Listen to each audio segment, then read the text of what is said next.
je ne souhaite pas me présenter davantage que ce qui a été dit, simplement vous préciser quand même la commune dans laquelle je suis maire. Je suis maire à Sotteville-sous-le-Val en Normandie, c'est une commune de la métropole de Rouen. La métropole de Rouen, 500 000 habitants, 71 communes, et Sotteville-sous-le-Val est l'une de ces communes. Vous l'avez entendu tout à l'heure, je suis devenu adjoint au maire à l'âge de 29 ans. Dans ma famille, personne n'a fait de politique. J'étais, dès tout petit, intéressé par la vie de mon pays, de la ville dans laquelle je me trouvais, mais je n'avais pas de repères, d'amis ou de personnes proches de moi-même ou de ma famille qui étaient engagées en politique. Et c'est en 1994 que j'ai lu dans le journal Le Monde une profession de foi, parce que c'est comme cela que ça s'appelle. En politique, il y a des professions de foi. Quand un parti veut se constituer et veut constituer un programme, il publie alors une profession de foi. Et c'est une profession de foi, à l'époque, du Centre des démocrates sociaux, c'est-à-dire un parti qui venait de changer de nom, qui s'appelait le Centre des démocrates chrétiens auparavant, qui avait publié sa profession de foi. Et c'est en lisant cette profession de foi que je me suis dit, mais moi je suis d'accord avec ce qui est écrit là. Et du coup, je me suis intéressé d'un peu plus près à ce qui pouvait se dire en politique. Et c'est en 1995, lors des élections municipales dans ma commune, que le maire d'alors m'a demandé si je voulais bien faire partie de sa liste électorale. J'avais 29 ans, j'étais directeur de l'école communale où je me trouve, où j'habite toujours, pas dans l'école, mais dans le village où je suis. Et là, après ces élections, je suis devenu adjoint au maire. Les choses n'étaient pas prévues, tracées d'avance. J'avais même quelques réticences, voire des peurs, et peut-être vous qui m'entendez ce soir, êtes-vous aussi de ceux-là, ceux qui s'interrogent par rapport au sujet qu'on vous a proposé, c'est-à-dire le titre qui est derrière moi, le chrétien et la politique, repères bibliques et témoignages. Alors, en effet, c'est quelque chose qui me semblait un monde à part, la politique, et je vais expliquer aussi pourquoi. C'est aussi un domaine qui me faisait un peu peur, même si, comme je l'ai dit, je m'y intéressais. J'avais fait une prépa Sciences Po ici à Paris. Donc, j'étais surtout préoccupé depuis l'âge de 17 ans par le pays que j'habitais. À l'âge de 17 ans, je suis devenu un intercesseur pour la France. Et je n'ai jamais cessé de l'être. Laissez-moi vous dire que quand Dieu vous met une cause à cœur, il n'est pas rare qu'il vous demande vous-même de vous lever pour servir. Voyez ? Parce que quand le Seigneur Jésus lui-même s'adressait aux foules de son temps, la parole de Dieu nous dit qu'il était ému de compassion. C'est-à-dire qu'il avait un cœur particulièrement sensible à l'égard des personnes pour lesquelles il apportait la bonne nouvelle. Alors, je voudrais entrer dans le sujet de ce soir, si vous voulez bien. Le 11 novembre, ça vous dit quelque chose ? Oui, vous hochez de la tête. Le 11 novembre, c'est une fête nationale pour les Français.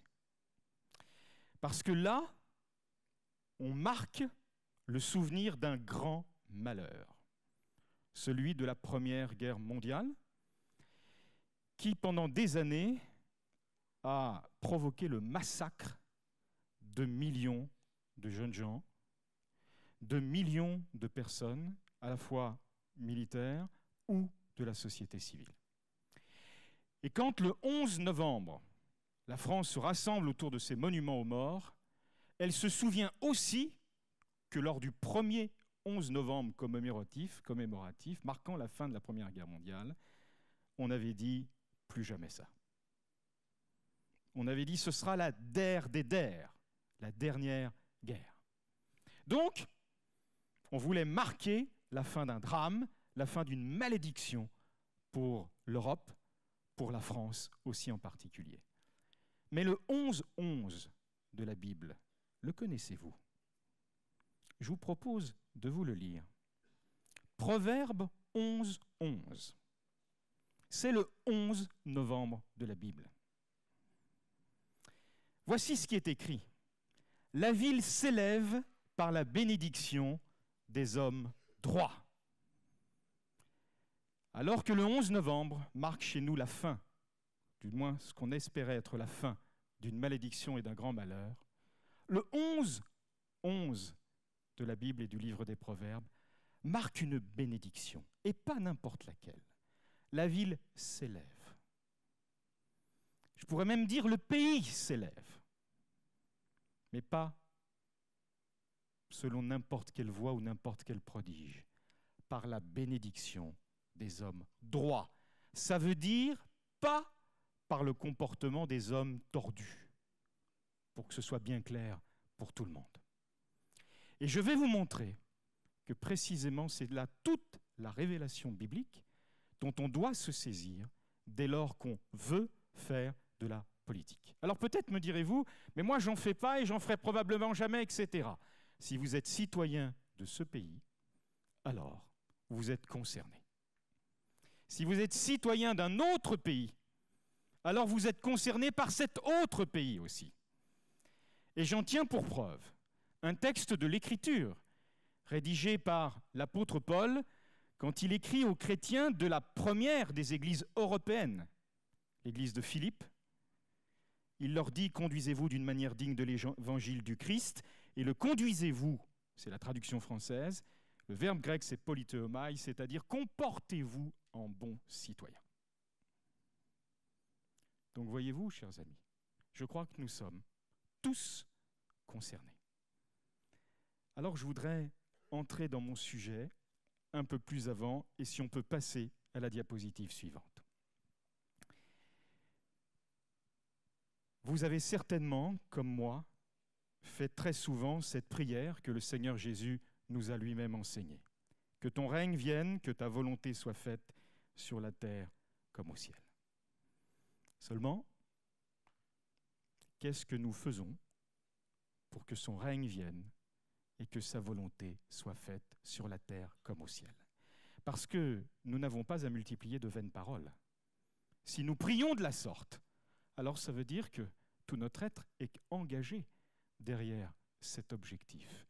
Nous demandons à Dieu cela parce que nous nous rendons bien compte, et nous allons le voir, que nous sommes bien incapables de faire en sorte que son règne vienne et que sa volonté soit faite. Mais nous pouvons, et c'est là toute l'appel de Christ que Christ adresse à chacun de nous, nous pouvons être participants de la volonté de Dieu, du plan de Dieu. Alors, pour nous qui sommes chrétiens, et dans la révélation que l'Évangile nous apporte, elle nous montre, cette révélation, que les êtres humains ne sont pas bons par nature. Il n'y a pas un seul juste sur cette terre. C'est le constat que fait la Bible. Et parmi nous, ce soir, il n'y a pas un seul juste. Il faut, pour que nous puissions être justes, que nous soyons justifiés, que nous soyons transformés. Et ça ne peut se faire que par la puissance de Dieu, prête à agir en nous, pourvu que nous voulions bien lui confier notre vie. C'est ce que la Bible appelle la nouvelle naissance. Vous vous souvenez de cette rencontre entre Jésus et Nicodème? Nicodème qui avait soif d'un renouveau. Peut-être, vous qui m'écoutez ce soir, êtes dans cette situation-là, comme je l'ai été maintes fois moi-même. Et Jésus de dire à Nicodème, tu es docteur de la loi et tu ne sais pas cela, mais il faut que tu naisses de nouveau. Et l'incapacité que Nicodème exprime, mais comment un homme, quand il est âgé, peut-il rentrer dans le sein de sa mère et naître? C'est quelque chose d'impossible. Jésus lui dit, mais ce qui est impossible aux hommes, mais c'est possible à Dieu. Cette transformation-là, Dieu peut le faire. Et voyez-vous, chers amis, le fait de devenir un bon citoyen, conduisez-vous d'une manière digne de l'Évangile, ça commence là, à la nouvelle naissance. Il faut d'abord une transformation du cœur. Et je le dis, la nouvelle naissance telle que Jésus-Christ l'a enseignée, proclamée, fait vivre à travers sa grâce permanente, alors cette transformation-là, elle a aussi des conséquences sur notre citoyenneté. Pourquoi? Eh bien parce que Dieu transforme nos vies par sa puissance. Et il n'est pas rare de constater que quand quelqu'un naît de nouveau, son entourage est interpellé, parfois a du mal à le reconnaître, où il dit « Mais attends, avant, tu étais menteur comme un arracheur de dents. » Et là, je ne t'entends plus dire de mensonge. Il y a un avant, il y a un après. Et cette nouvelle naissance n'est pas seulement une naissance spirituelle, elle est aussi, je le crois, une renaissance civile.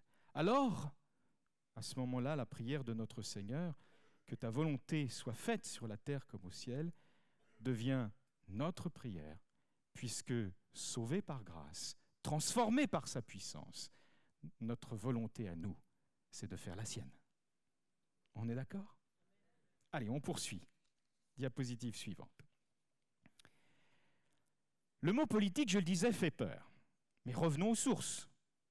Ce mot vient du mot polis, qui veut dire cité en grec, ou ville. Ça, c'est quelque chose qu'on connaît bien. Sauf que parmi nous, quand on évoque la politique, bien souvent, on évoque des pratiques politiciennes, des façons de s'attirer les bonnes grâces de quelqu'un, de gouverner en trouvant comment on va pouvoir tirer profit de la gouvernance qu'on exerce. Et alors, le mot politique, qui signifie s'occuper des affaires de la cité, devient alors synonyme de manigance, d'entourloupe, de mensonge. Et si je disais tout à l'heure, en citant un proverbe français, mentir comme un arracheur de dents, on pourrait presque dire mentir comme un candidat en campagne électorale. On aurait très bien pu en faire aussi une sorte de proverbe, n'est-ce pas? Mais tout de même, moi je vais m'intéresser, non pas aux déviances de l'être humain, mais d'abord au cœur du sujet, c'est-à-dire la cité, la ville. La plupart d'entre nous, certainement, nous habitons une ville. Même probablement tous. La mienne n'est pas bien grande, elle fait 820 habitants. Mais la vôtre est probablement très importante. Diapositive suivante. Un prophète dans la Bible s'est adressé aux hommes et aux femmes de son temps, alors que ceux-ci se trouvaient en déportation. À cause de la guerre, et je ne reviens pas sur les détails et les circonstances, Israël avait été déporté à Babylone. Grande ville par excellence, le Paris métropole de l'époque. La grande ville. Et déportés là-bas, eux, ils n'avaient qu'une idée en tête, revenir de là où ils venaient. Parce que leur situation de migrants était insupportable. Et on peut largement le comprendre. Seulement, il s'adresse à Jérémie, prophète resté en Israël, et celui-ci, leur écrit une lettre. Et cette lettre, il la commence par ces mots, « Recherchez le bien de la ville où je vous ai déporté. » C'est Dieu qui parle par l'intermédiaire de Jérémie et qui est en train de leur dire, chers amis, là où vous êtes, vous n'avez pas envie d'y être, mais vous allez y rester. Et non seulement cela, mais vous allez rechercher le bien de la ville où moi, Dieu, je vous ai déporté. Je vous ai envoyé. Chers amis, combien d'entre nous, parfois, n'ont pas pensé et espéré être ailleurs? Combien ce soir encore, au moment où je parle, se disent peut-être « je voudrais retourner dans mon pays » ou d'autres encore « je voudrais quitter la ville où je suis » ou le quartier où j'habite ou la cage d'escalier dans laquelle je vis. Mais à nous tous, Dieu dit, par la bouche de Jérémie, « Recherche le bien de la ville où je t'ai déporté. » Déporté, t'es en déportation comme moi je suis en déportation. Ça veut dire que ce n'est pas là ma patrie définitive. Non. Je crois, grâce à l'espérance que Christ m'a donnée, que ma patrie définitive, elle est dans la Jérusalem céleste, comme la vôtre. On aura la même ville. C'est agréable d'y penser.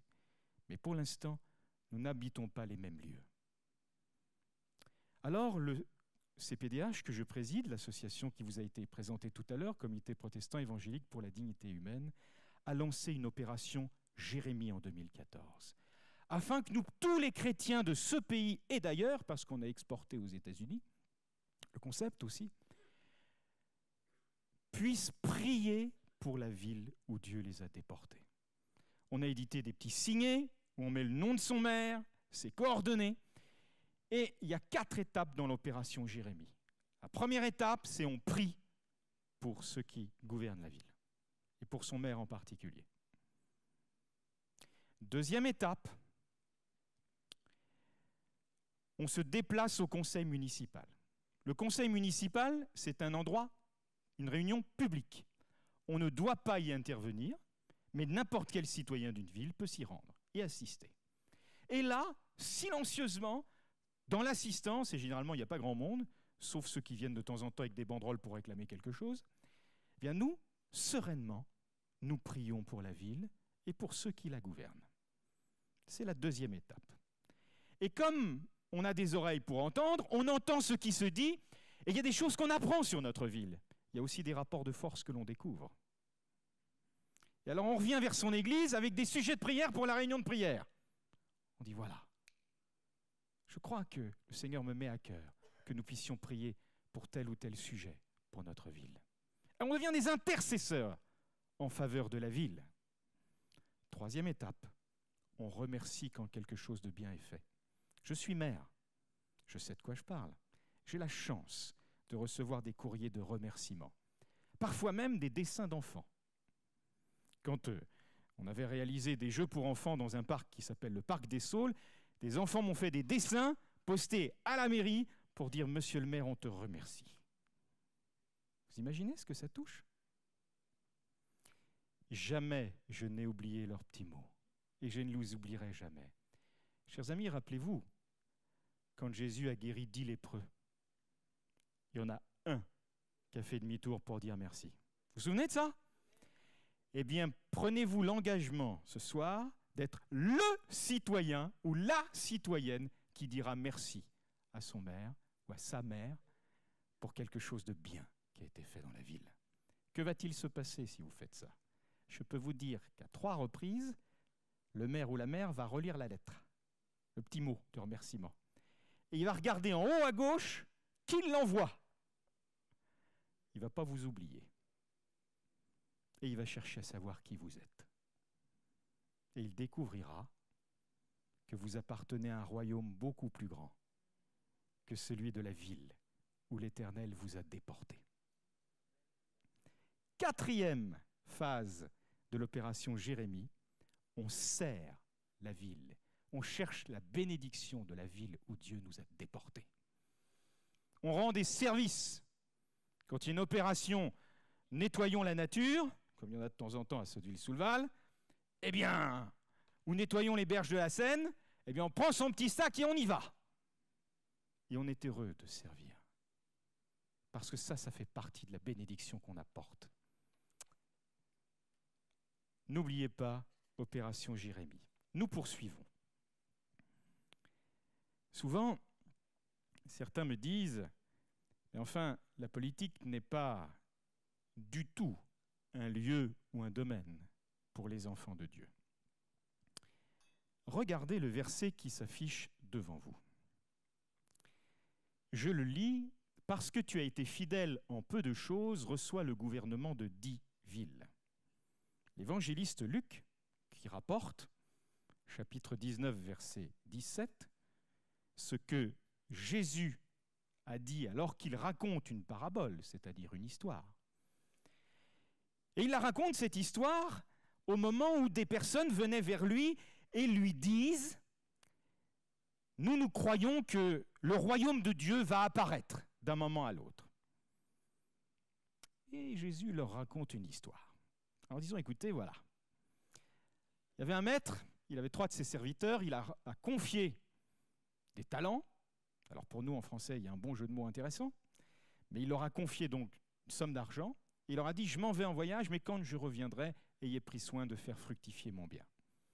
Et quand il revient, donc au bout d'un long voyage, nous dit Jésus, et il invite là son auditoire à la patience, il va inviter son auditoire à la responsabilité. Au premier, il demande qu'as-tu fait des talents et il lui dit bah voilà, mon maître, je les ai fait fructifier. Le deuxième, pareil. L'un avait reçu 10 talents au lieu du seul talent qu'il avait reçu, l'autre 5 talents qu'il a pu remettre à son maître au lieu du talent qu'il avait reçu. Et puis le dernier, vous connaissez l'histoire. Il dit au maître ah bah moi, je l'avais planqué. En fait, ce n'est pas le talent qu'il avait planqué, c'était lui-même, c'était un planqué. C'était un planqué. Moi, je ne crois pas que Dieu fasse de ses enfants, de ceux qu'il a rachetés, des planqués. Je ne le crois pas.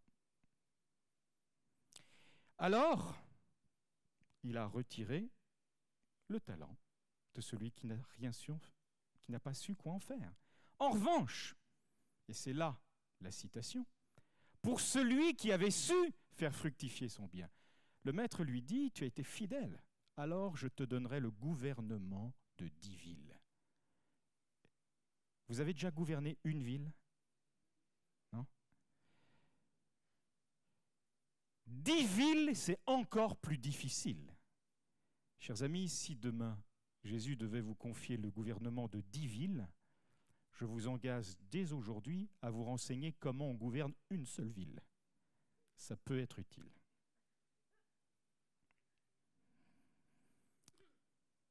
La diapositive suivante, s'il vous plaît.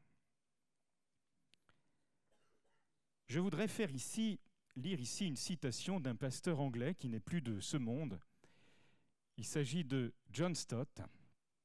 John Stott qui, avec Billy Graham, sont les fondateurs de ce qu'on appelle le mouvement de Lausanne chez les évangéliques. En 1974, à Lausanne, des délégués évangéliques du monde entier se sont réunis sous la présidence de Billy Graham et de John Stott. Et là, ils ont pris des engagements sur lesquels je vais revenir dans un instant. Mais John Stott a écrit ceci dans un livre qui s'intitule « I Believe in Preaching ». Partout où l'Évangile est arrivé et a triomphé, il a entraîné dans son sillage une nouvelle préoccupation pour l'éducation, une nouvelle volonté d'écouter les dissidents, de nouvelles normes d'impartialité dans l'administration de la justice, une nouvelle gérance de l'environnement, de nouvelles attitudes vis-à-vis du mariage et du sexe, un nouveau respect pour les femmes et les enfants, et une nouvelle compassion qui a donné lieu à une nouvelle détermination à soulager les pauvres, à guérir les malades, un nouveau souci pour la réinsertion des prisonniers et le soin pour les personnes âgées et les mourants. Par ailleurs, alors que l'influence chrétienne grandit, ces nouvelles valeurs se sont exprimées, non seulement dans la philanthropie, mais aussi dans une législation humanitaire. Alors quand je lis ça, vous pensez immédiatement, oui, mais alors il n'y a pas eu de bonnes choses. Avec la religion, non. Mais avec l'Évangile, oui. Et je vous engage à regarder tous les pays de ce monde, tous, et regardez aussi ce que l'Évangile a apporté comme bénédiction. Je l'ai dit tout à l'heure, j'habite dans la métropole de Rouen. Au centre de la ville de Rouen se trouve un ancien hôpital qui aujourd'hui est devenu à la préfecture. Quelque chose de solide, de cossu. C'est l'Hôtel Dieu. C'est là l'Hôtel Dieu, c'est ainsi qu'on l'appelle. Les hôtels Dieu ont été construits pour accueillir les pauvres, les malades, ceux qui étaient dans la misère, pour les soigner, leur apporter du secours.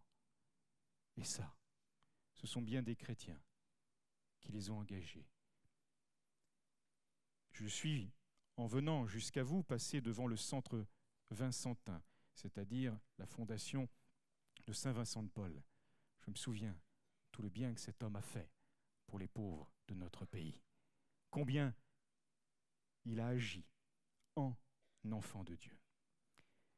La diapositive suivante résume ce que je viens de développer devant vous. C'est un dessin d'Odersey. Ce dessinateur, vous le connaissez probablement. Dessinateur suisse. J'aime beaucoup cette illustration. Parce que bien souvent, nous voyons la politique comme, j'allais dire, le levier pour changer la société. Parce que la société dans laquelle nous sommes ne nous convient pas. Et nous nous disons, eh bien, il faut changer cette société de crotte. Mais à bien y réfléchir, il y a quelque chose à faire avant toute chose. C'est d'abord regarder en soi-même. Vous pouvez avoir les meilleures des volontés du monde, avoir le meilleur des projets politiques du monde. Quand vous allez entrer en politique, et ça va être ma dernière partie tout à l'heure, il y aura tellement de tensions et de tentations que vous risquez de perdre votre âme. Mais c'est la même chose dans le milieu des affaires. C'est la même chose dans n'importe quel service ou travail que vous accomplissez. Parce qu'il y a bien un problème de nature contre nature. La diapositive suivante, s'il vous plaît. Je vous ai parlé tout à l'heure du mouvement de Lausanne. En 1974, je le disais, les délégations évangéliques du monde entier se sont rassemblées. Et elles ont déclaré dans la déclaration de Lausanne quelque chose d'intéressant, que je note ici et que je veux vous rappeler ce soir. Le salut n'est pas une libération politique. Néanmoins, nous affirmons que l'évangélisation et l'engagement socio-politique font tous deux partie de notre devoir de chrétien. Je veux le relire. Le salut n'est pas une libération politique. Je le dis souvent à mes concitoyens, le Sauveur n'est pas sorti des urnes, il est sorti d'une crèche. C'est pas pareil. Jésus est né dans une crèche, c'est lui, le Sauveur. On ne l'a pas élu, c'est lui qui nous a élus. Sans que vous n'ayez à faire campagne d'ailleurs. Très simple. Le salut n'est donc pas une libération politique, néanmoins, nous affirmons que l'évangélisation et l'engagement sociopolitique font tous deux partie de notre devoir de chrétien. Donc c'est très très important, ça, d'en avoir conscience, parce que ce sont les délégations évangéliques du monde entier qui ont déclaré cela. Répété, réaffirmé en 1989 lors du manifeste de Manille et en 2010 lors de l'engagement du Cap. Je tiendrai sur un stand du CPDH à la sortie de cette église de la documentation à ce sujet si vous voulez aller plus loin dans les déclarations faites par les œuvres évangéliques à ce sujet. On peut toujours avancer si vous voulez bien. En 2010, si on peut passer la diapositive suivante, voilà. En 2010, les églises évangéliques au Cap, en Afrique du Sud, ont pris un triple engagement. 3 mots. Que tous se sont engagés à prêcher, à annoncer sur toute la terre, dans toutes les églises. Humilité, intégrité, simplicité. En anglais, ça fait l'anagramme His, nous sommes à lui. Humilité, intégrité, simplicité. 3 engagements. Marcher dans l'humilité en rejetant l'idolâtrie du pouvoir. Parce que quand on exerce le pouvoir, la première des tentations, c'est de croire qu'on l'a, le pouvoir. Laissez-moi vous raconter quelque chose. J'ai été élu maire en 2001 pour la toute première fois. J'ai été élu le 3e week-end du mois de mars 2001. J'ai oublié la date exacte, mais peu importe. Je n'ai pas oublié ce qui a suivi. Une semaine après mon élection, la Seine qui traverse ma commune, comme Paris, déborde. Les nappes phréatiques remontent à toute vitesse. En une nuit, le bas de mon village est inondé. Il faut, parce que je suis maire, être sur le pont 24 heures sur 24. Organiser les interventions des pompiers, créer une cellule de crise, installer tout cela dans la mairie. Bref, vous voyez ça à la télévision. Au bout de 2 jours, 3 jours, je n'en pouvais plus. J'étais au bout de mes forces. Je n'avais pas dormi, j'avais toute la pression. Et jeune maire, on attendait tout de moi. Et j'avais l'impression d'être sur tous les fronts à la fois. D'essayer de donner tout ce que je pouvais donner. Mais ça ne suffisait pas à faire reculer l'eau. Et je me souviens que le 3e jour, épuisé, je sors de la mairie, je m'effondre littéralement sur les 3 marches qui donnent accès à l'entrée du bâtiment. Je lève les yeux au ciel et je vois la lune apparaître derrière les nuages. La pluie avait cessé et je crie à Dieu. Et je lui dis, écoute, mon Dieu, si c'est ça être mère, au bout déjà d'une semaine, je n'en peux plus. Je n'en peux plus. Qui arrêtera l'eau? Et à ce moment-là, ces mots de la Bible sont revenus immédiatement à mon esprit. Si l'Éternel ne garde la ville, ceux qui la gardent veillent en vain.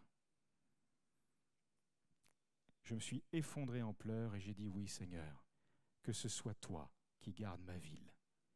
Et l'eau a cessé de monter. Si l'Éternel ne garde la ville, la première leçon de pouvoir que j'ai prise, c'est de comprendre que j'étais impuissant.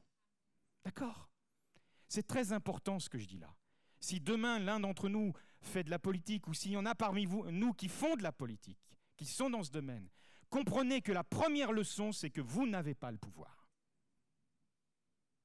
Et celui qu'on prétend vous donner n'est qu'une chimère. Deuxième objectif, marcher dans l'intégrité en rejetant l'idolâtrie du succès. Force de nous trouver sous les projecteurs, on finit par croire que tout ce succès, on le doit à son propre charisme. Eh bien, non. Je le dis là encore, non. Ceux qui aujourd'hui nous adulent, demain pourront nous cracher au visage. Regardez ce qui se passe aujourd'hui avec les réseaux sociaux. Vous pouvez passer du top 10 au less 10. D'accord? Et ça peut se faire en quelques minutes. C'est vrai, n'est-ce pas? Troisième objectif, marcher dans la simplicité, en rejetant l'idolâtrie du toujours plus. Chers amis, nous sommes dans une société dont le fonctionnement est simple. Cette société s'appelle la société de consommation. D'accord? Le but de cette société, c'est de vous faire croire que vous avez absolument besoin d'un truc dont vous n'avez pas besoin. Et tout fonctionne comme ça. Tout. Et quand vous l'avez, le truc dont vous n'aviez pas besoin, mais pour lequel vous aviez cru que vous en aviez besoin, et que maintenant vous en avez, vous apercevez qu'il vous manque encore quelque chose. Une chance pour la société de consommation. Mais nous, réfléchissons. Est-ce que nous ne sommes pas appelés aussi à la sobriété? Moi, je n'insiste pas davantage, mais c'est un objectif que tous les évangéliques du monde se sont donnés. Et puis, dans l'engagement pris au Cap, il y a un petit paragraphe qui s'intitule « Des responsables centrés sur Christ » et dont j'ai noté ici un extrait. Parce que, il me semble, qu'en politique, mais pas seulement en politique, ces phrases doivent être mises en œuvre. Les authentiques responsables chrétiens doivent ressembler au Christ, avoir un cœur de serviteur, être revêtus d'humilité, d'intégrité, de pureté, ignorer la cupidité, baigner dans la prière, dépendre de l'Esprit de Dieu et être remplis d'un profond amour pour les êtres humains. Waouh, voilà le programme. Voilà le programme. Et pourquoi est-ce qu'on a écrit cela? Mais parce que notre modèle, c'est Christ.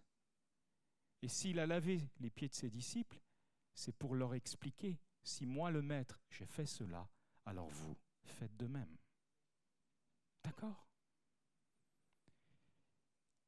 Il y a quelques années de cela, elle est arrivée toute seule. Un journaliste m'avait interviewé dans la presse locale. Et dans l'interview, j'avais dû dire cette phrase de Jésus, « Je ne suis pas venu pour être servi, mais pour servir ». Et voilà que dans le journal, le journaliste avait choisi de mettre cette phrase-là en une. Je n'ai pas été frappé parce que ça flattait mon orgueil personnel, mais parce que, rappelez-vous ce que la Bible dit, elle nous demande de refléter Christ.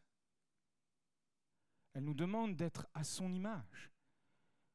Elle nous demande, nous aussi, de pouvoir être sel et lumière, comme lui-même l'a été.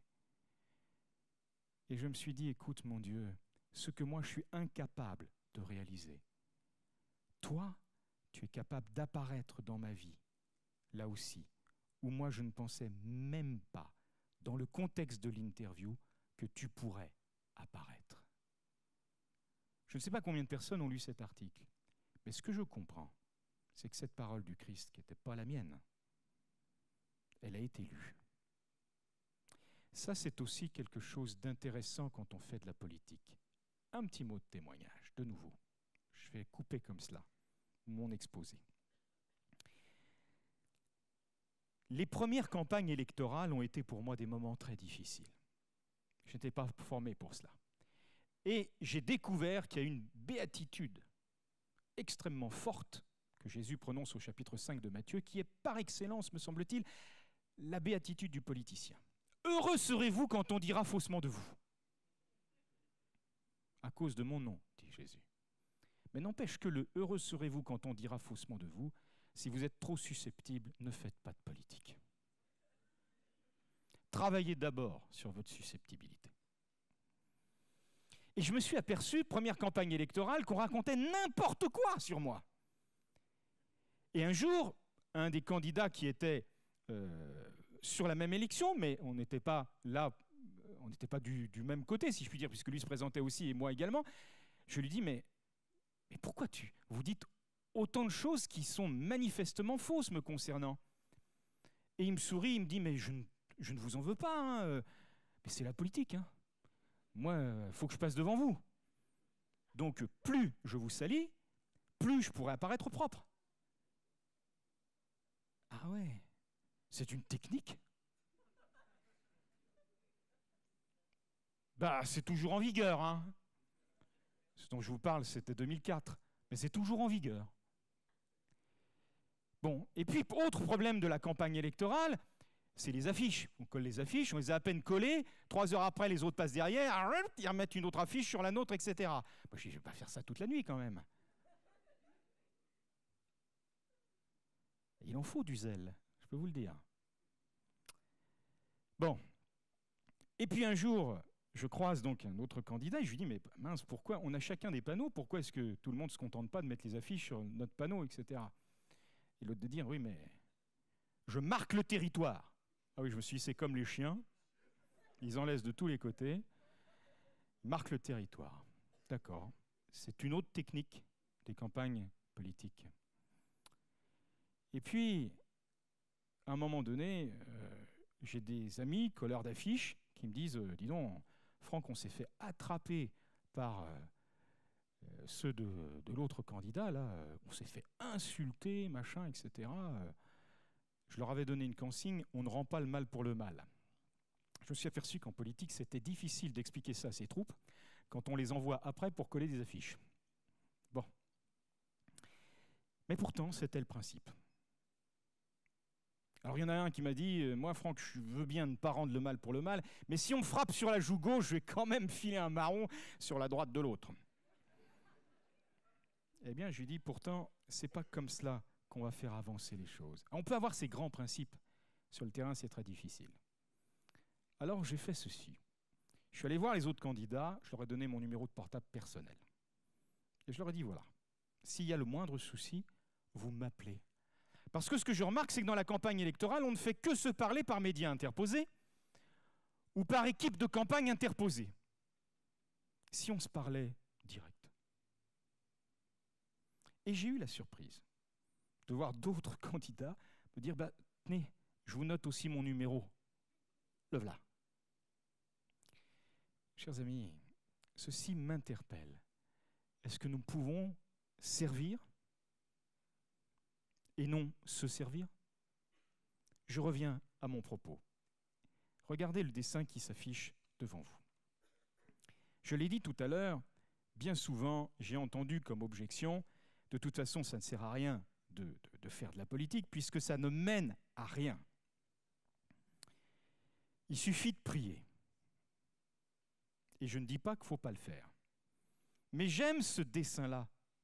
Parce qu'on voit une cascade, on voit une barque en haut de la cascade, et on comprend très bien que dans moins d'une seconde, elle va être en bas de la cascade, qu'il y a deux personnes à l'intérieur et qu'il y en a une qui interroge l'autre en lui disant « À ton avis, on prie ou on rame ?» Eh bien, quand on est au bord du gouffre, on prie et on rame. N'est-ce pas? Ramer ne suffira pas. Je le dis clairement. Mais je pense parfois que si Dieu n'avait pas souhaité qu'on rame, il ne nous aurait pas fourni des mains ou des bras. Il nous a donné un corps, il nous a donné une intelligence, il nous a donné des qualités et des talents. Et c'est du cadeau pour rien, ça? Non. C'est pour être des hommes et des femmes droits qui seront une bénédiction pour l'endroit où Dieu les a déportés. Voilà la raison. Et le CPDH, eh bien, a choisi 3 termes pour résumer son action. Informer, prier, agir. Parce que pour bien prier, il faut être informé. C'est ce que Néhémie fait quand il va prier pour Jérusalem. Il prend de l'information concernant la situation de Jérusalem et puis il intercède. Et puis l'intercession ne nous laisse jamais inactifs. Nous désirons agir. Et dans nos statuts, nous avons pour objet de promouvoir le respect de la dignité humaine, la défense et la protection des droits de l'enfant, de la femme et de l'homme d'une manière générale, ainsi que la protection du droit à la vie de tout être humain, de sa conception à sa mort naturelle. C'est pourquoi, cher Timothée, que oui, il m'arrive d'aller rencontrer des ministres ou des conseillers des ministres ou des conseillers du président de la République. Parce que il y a des sujets sur lesquels nous, chrétiens, nous avons quelque chose à dire. Nous avons des propositions à faire. Nous avons de la bénédiction à donner. Et non seulement nous avons, mais je crois que nous devons. C'est pourquoi, en France, cette association existe pour que, j'allais dire, le bonheur que nous avons reçu de Dieu, les conseils que nous avons reçus de Dieu, nous puissions les traduire en actes, parfois même en loi, quand ces lois doivent aider, soutenir, protéger. Alors, dernière partie de mon exposé. Diapositive suivante, où sont les problèmes? Parce qu'avec tout ce que je vous ai dit, on peut se dire, finalement, la politique, c'est bien, facile. Bon, même si je vous ai quand même donné quelques petits exemples pour vous montrer que ce n'est pas tous les jours facile. Et non. Premier problème sur lequel je veux insister, la diapositive suivante, si c'est possible, c'est la question du débat d'opinion. Je vous lis un texte tiré de la lettre de Paul aux Romains, chapitre 14, les versets 1 à 3. « Faites accueil à celui qui est faible dans la foi et ne discutez pas sur les opinions. Tel croit pouvoir manger de tout, tel autre qui est faible ne mange que des légumes, que celui qui mange ne méprise pas celui qui ne mange pas et que celui qui ne mange pas ne juge point celui qui mange, car Dieu l'a accueilli. » Quel était le sujet? Il y avait un grand débat chez les Romains, faut-il être végane ou pas? Grand débat dans l'église de Rome. Vous voyez comme c'est actuel. Voyez comme c'est actuel. Et sur une simple question, un simple débat, eh bien tout le monde s'entre-déchirait. Le premier obstacle, c'est celui-là. Suis-je capable d'exprimer mon opinion sans m'énerver? Suis-je capable d'écouter l'opinion des autres sans que ça m'énerve? Ce n'est pas le cas. Eh bien, vous travaillez avec l'Esprit du Seigneur. Vous cultivez le fruit de l'Esprit. Une de ses saveurs, c'est la maîtrise de soi. Je ne doute pas que l'Esprit du Seigneur vous aidera, comme il m'aide. Croyez que c'est facile d'entendre dire des choses me concernant qui ne sont pas exactes? Que c'est facile d'entendre des mensonges me concernant? Que c'est facile de voir des caricatures me concernant, ou comme une fois, m'apercevoir que mon nom était sur le mur des cons du syndicat de la magistrature ici à Paris? Ah bon?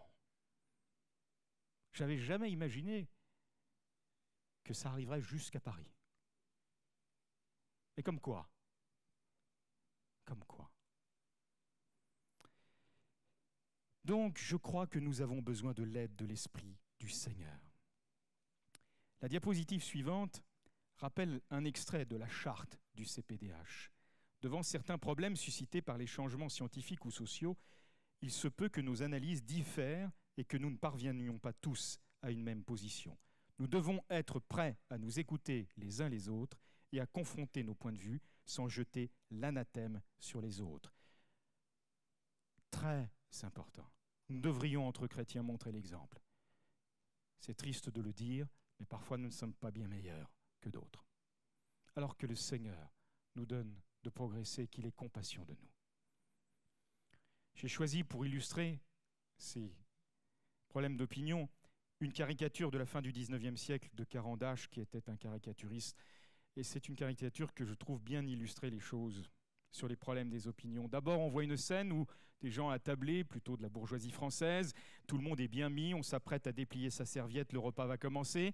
Et le caricaturiste marque dessous une petite remarque du maître de table: surtout, ne parlons pas de l'affaire Dreyfus. Je ne tiens pas à discuter du fond de l'affaire Dreyfus ce soir, je tiens à le dire. Mais ce qui m'intéresse, c'est les deux images. Et puis, en dessous, on voit tout le monde en train de se battre, de s'écharper, la vaisselle vole de tous les côtés, et le petit commentaire en dessous du dessin: ils en ont parlé. Chers amis, soyons honnêtes. Parfois, il y a des sujets dans nos églises. Dès qu'on commence à les aborder, c'est le pugilat. Et ça part dans tous les sens. De grâce, que nos assemblées ne soient pas semblables à l'illustration de Carandache. Poursuivons. Problème suivant. L'erreur de gouvernement. Ah. Oui, juste après peut-être. Très bien. Ça, c'est ma crainte suprême. Gouverner est un art difficile. C'est parfois extrêmement compliqué parce qu'on doit faire le choix du moindre mal. Et n'oublions jamais ça, nous qui si souvent critiquons ceux qui nous gouvernent. Il y a des choix à faire qui sont extrêmement difficiles à faire. Laissez-moi vous raconter aussi un extrait de ma vie. Un jour, ma commune aidait une famille qui était particulièrement en difficulté. Donc, le centre communal d'action sociale avait pris en charge un certain nombre de factures que la famille devait régler. Et puis, on avait payé le fioul pour l'hiver, de manière à ce qu'il puisse se chauffer. Et puis, on a aidé le chef de famille à retrouver un travail. Et il avait retrouvé du travail, bien payé, 2 200 € net par mois. Sauf que quelques mois après, je vois un huissier de justice arriver dans ma commune, à la mairie. Il me dit: Monsieur le maire, je veux vous voir parce que j'ai un pli que je dépose ici et vous voudrez bien faire venir tel monsieur pour venir le chercher. Je dis: comment ça? Il y a un souci avec cette famille? Il me dit: oui, il y a un souci, oui. Ils ne paient plus le remboursement de leur maison. Alors oui qu'il y a un souci. Je dis: ça m'étonne. Intérieurement, je me dis, avec l'aide qu'on a apportée, maintenant ils ont les moyens. Je fais donc venir la personne concernée. Je lui explique la raison de la convocation. Et il me dit: ah oui, d'ailleurs je voulais vraiment vous remercier pour tout ce que la commune a fait. Vraiment, c'est très chic de votre part. Mais je dis: mais alors c'est vrai, vous ne payez pas vos remboursements de maison? Ah non. Mais ça fait combien de temps? 6 mois. Et vous me le dites comme ça? Oui, mais il faut que je vous le dise, monsieur le maire. Nous, on aime particulièrement faire la fête. Je me décompose. Je dis: vous aimez particulièrement faire la fête? Ah oui. Nous, c'est ce qu'on aime. On aime la fête. Et je lui dis: ça veut dire que l'argent du foyer part dans la fête? Oui. Mais je lui dis: est-ce que vous vous rendez compte de ce qui va vous arriver? Votre bien va être saisi. Enfin, je lui explique. J'essaye de bien dramatiser l'affaire. Il me regarde, il me dit: oui, mais on aime la fête. Hein. Ah oui. Alors je lui dis: écoutez, et c'est là où je dis c'est difficile. C'est difficile. Je lui dis: écoutez, je ne peux pas accepter que vous fassiez la fête sur le dos de l'argent que cette commune a mis et investi dans votre foyer pour le tirer d'affaire. Si c'est votre choix de faire la fête, continuez, mais ce sera sans l'aide de la commune. Chers amis, laissez-moi vous dire que 5 mois après, il était au cimetière. Oui, un excès de boisson. C'était le résultat de la fête. Parfois, je me suis dit, mais Franck, est-ce que tu n'as pas, en prenant cette décision, signé son arrêt de mort? Mais je reste persuadé qu'il fallait décider cela. Ce n'est pas facile de gouverner. Et des erreurs de gouvernement, la Bible en relate. Celle qui est affichée devant vous rappelle qu'il y eut en Israël, du temps de Jérémie, le prophète dont je parlais tout à l'heure, un exode désastreux, où Azaria, Joshanan et tous les hommes orgueilleux dirent à Jérémie, « Tu dis un mensonge. » C'était quoi le mensonge? C'était de dire, ne partez pas en Égypte, restez dans le pays, même s'il a été dévasté par la guerre, l'Éternel vous donnera de le reconstruire. Et tous les chefs des troupes et tout le peuple n'obéirent point à la voix de l'Éternel qui leur ordonnait de rester. Ils sont tous partis. Ça a été un exode catastrophique. Une erreur de gouvernement. Donc oui, ayons l'humilité de dire et de reconnaître que, la diapositive suivante, Dieu résiste aux orgueilleux, mais il fait grâce aux humbles.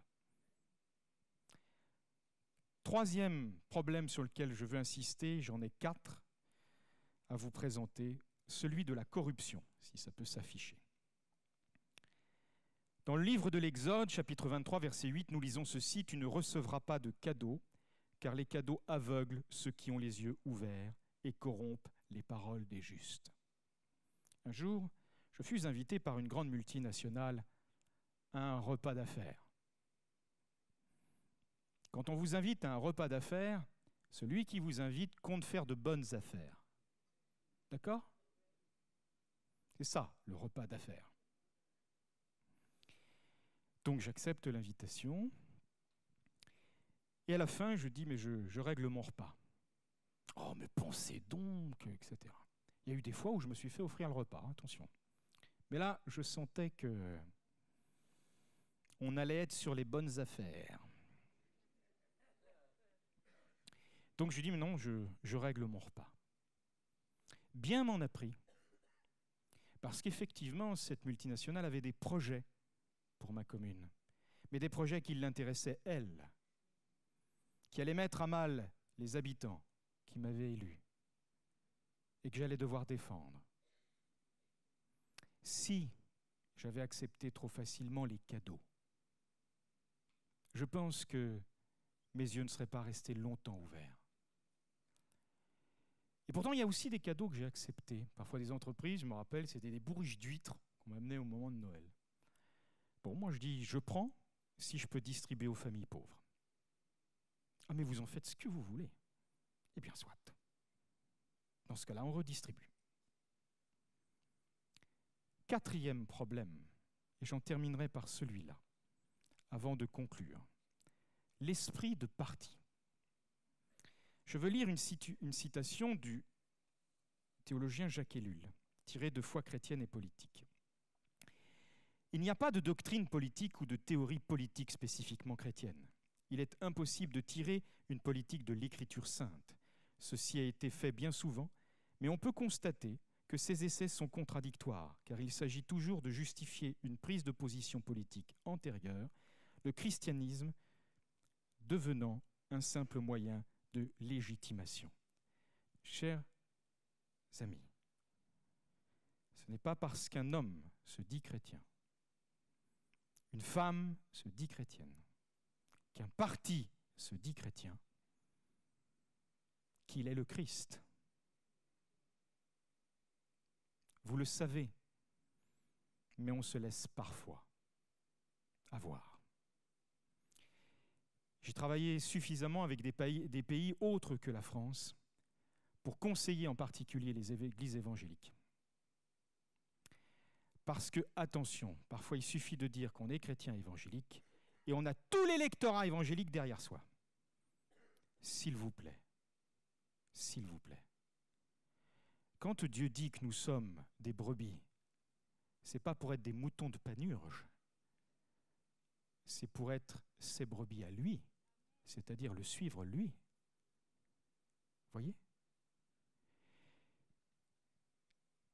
Je ne veux pas dire par là qu'il n'est pas bon de travailler entre chrétiens, en politique parfois, d'avoir ce qu'on appelle des think tanks, des moments où on réfléchit ensemble sur le bien de la cité ou du pays dans lequel Dieu nous a déportés. C'est utile, cette réflexion-là. Et il y a des partis qui s'affichent comme chrétiens qui permettent cela aussi. Puis il y a des partis qui ne s'affichent pas comme chrétiens qui le permettent également. Ce que je trouve formidable, c'est la recommandation que la Bible nous donne et que je veux retenir quand elle nous dit « Ne faites rien par esprit de parti ou par vaine gloire ». Je trouve ça très bien de l'entendre. Alors, la question que vous posez, c'est « Mais alors, Franck, tu as été membre d'un parti politique ou pas ?» Oui, j'ai été membre d'un parti politique. Je ne le suis plus actuellement, mais j'ai un positionnement politique. Qu'est-ce que j'ai appris en étant membre d'un parti politique ? Ce que je vous ai enseigné ce soir, c'est que toute la vérité n'est pas là, que toute la droiture n'est pas là, que le modèle, c'est Christ. Voyez ? Et quand Jésus va monter au ciel, que dit-il à ses disciples ? Il les appelle à être ses témoins à Jérusalem, en Judée et jusqu'aux extrémités de la terre. Voilà. Je me considère donc comme témoin du Christ en politique. Merci de m'avoir écouté. Je voudrais prier.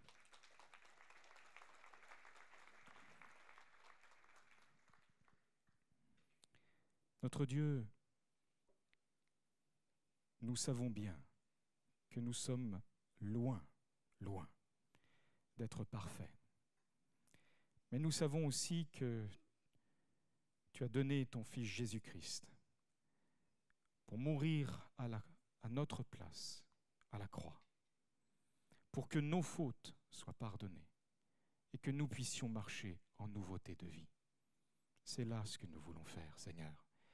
Parce que non seulement tu veux notre bonheur, tu veux nous délivrer de notre vaine manière de vivre, mais en plus, ton projet, c'est de nous voir bénir à notre tour la ville dans laquelle tu nous as déportés.